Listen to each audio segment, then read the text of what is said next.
श्रद्धेय माताओं, आज यद्यपि अंग्रेजी कैलेंडर के हिसाब से 2025 का अंतिम दिन है 31 दिसंबर, लेकिन अगर भारतीय पंचांग का विचार करें तो आज पौष मास की शुक्ल पक्ष की द्वादशी तिथि है, 12वीं दिन। आज का दिन कूर्मा अवतार भी कहलाता है, कूर्म जयंती। भगवान ने कूर्म अवतार लिया। हमारे भारतवर्ष में जैन, सिख, बौद्ध, अन्य जितनी भी परंपराएं हैं, सभी परंपराओं के तिथि त्योहार भारतीय पंचांग के अनुसार ही होते हैं। 2024 में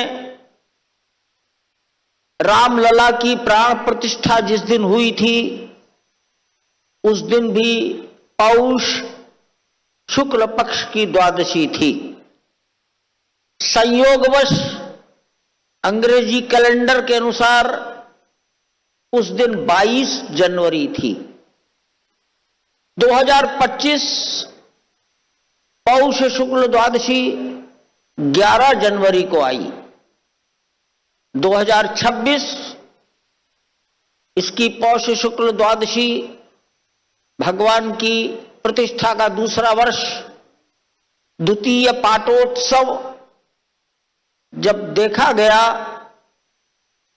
तो वो 31 दिसंबर मिला। इसलिए आज का दिन राम जन्मभूमि मंदिर के इतिहास में रामलला, चाइल्ड राम, बालक राम की प्राण प्रतिष्ठा का दूसरा वर्ष है, दूसरी वर्षगांठ है। हम इस दिन को विशेष रूप से कुछ न कुछ आयोजन करते हैं। पिछले वर्ष भी किया था, इस वर्ष भी 5 दिवसीय आयोजन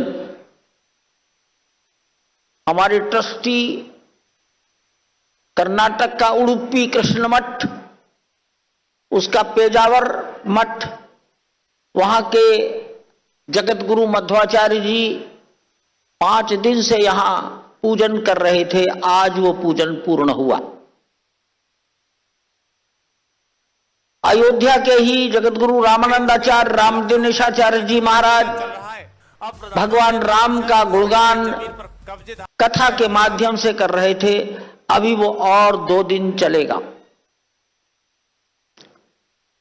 कानपुर की एक टोली रामचरितमानस का 5 दिवसीय पारायण संगीत के साथ कर रही है। प्रतिदिन 6 घंटे पारायण होता है, वो भी 2 तारीख को पूरा होगा।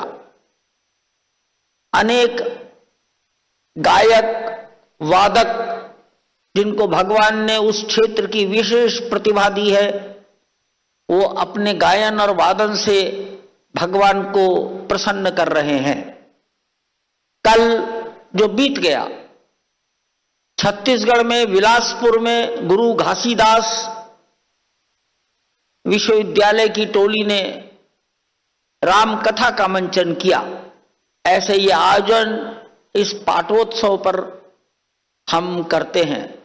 हमारी इच्छा थी कि भारत के माननीय रक्षा मंत्री जी श्री राजनाथ सिंह जी किसी प्रसंग पर यहां आए। आज का दिन हमने उपयुक्त माना।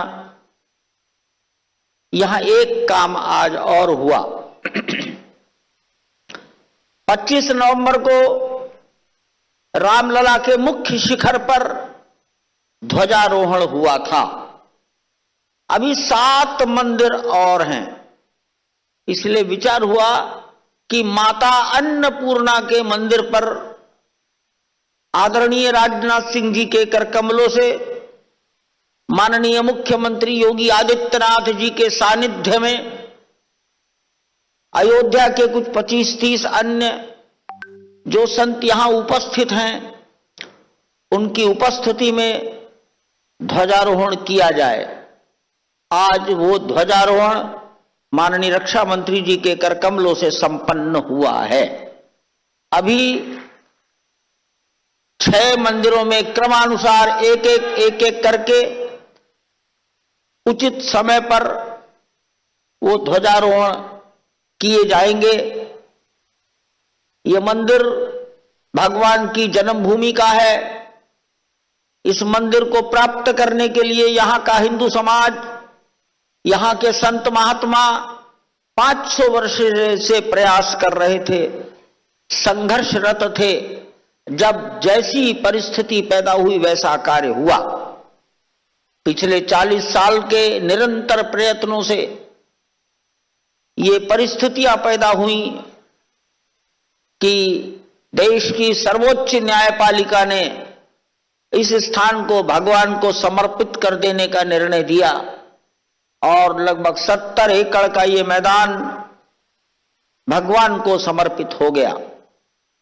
इसका प्रबंधन करने के लिए भारत सरकार ने ट्रस्ट बनाया।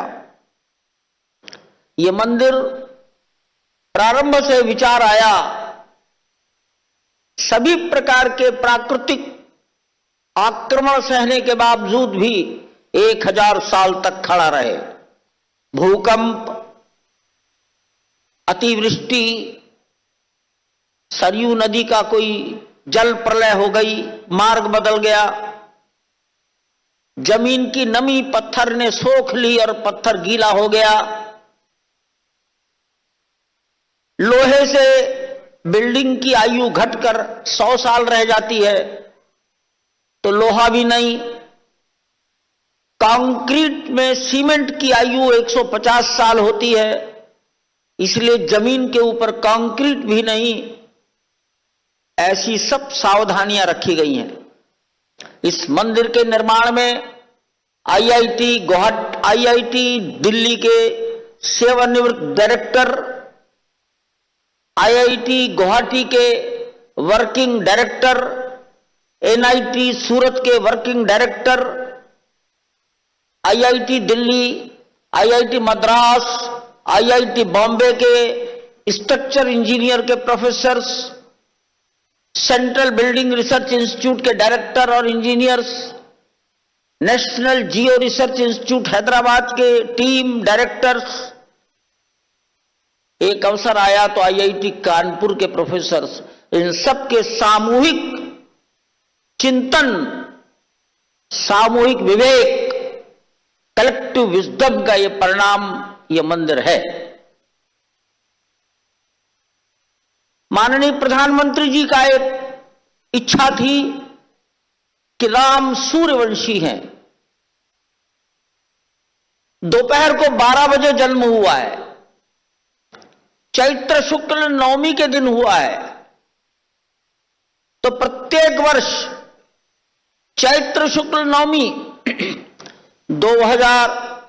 दोपहर 12 बजे सूर्य देव की किरणें रामलला के ललाट पर तिलक करें, रामलला के ललाट को प्रकाशित करें। प्रधानमंत्री जी की इस इच्छा को इसरो ने स्वीकार किया। उन्हीं के विभाग की कोई डायरेक्टर महिला, उनको एक प्रोजेक्ट दिया गया। उसका laboratory trial central building research institute Roorkee में हुआ। बाद में वो प्रयोग सफल हो गया तो बंगलौर की ऑप्टिका नाम की संस्था ने उसको बनाया, यहां उसको लगाया। प्रतिवर्ष रामनवमी के दिन 4 मिनट के लिए सूर्यदेव की किरणें रामलला के ललाट को प्रकाशित करती हैं।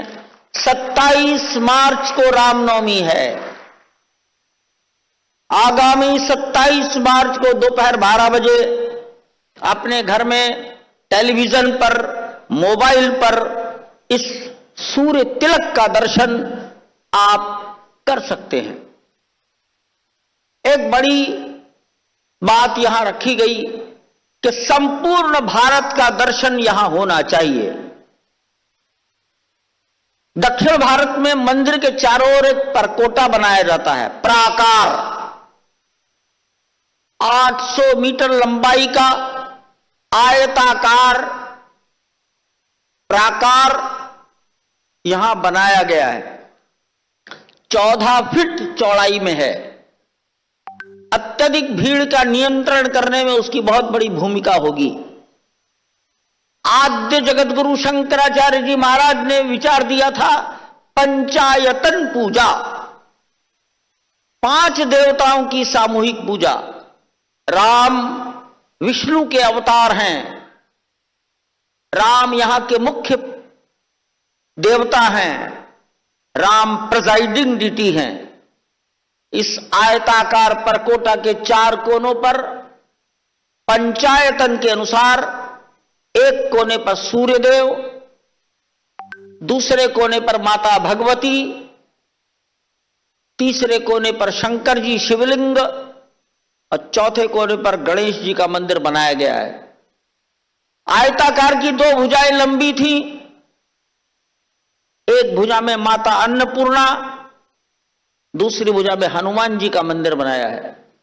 आज माननीय राजनाथ सिंह जी ने अन्नपूर्णा माता के दर्शन किए हैं, अन्नपूर्णा मंदिर के शिखर पर ध्वजारोहण भी किया है।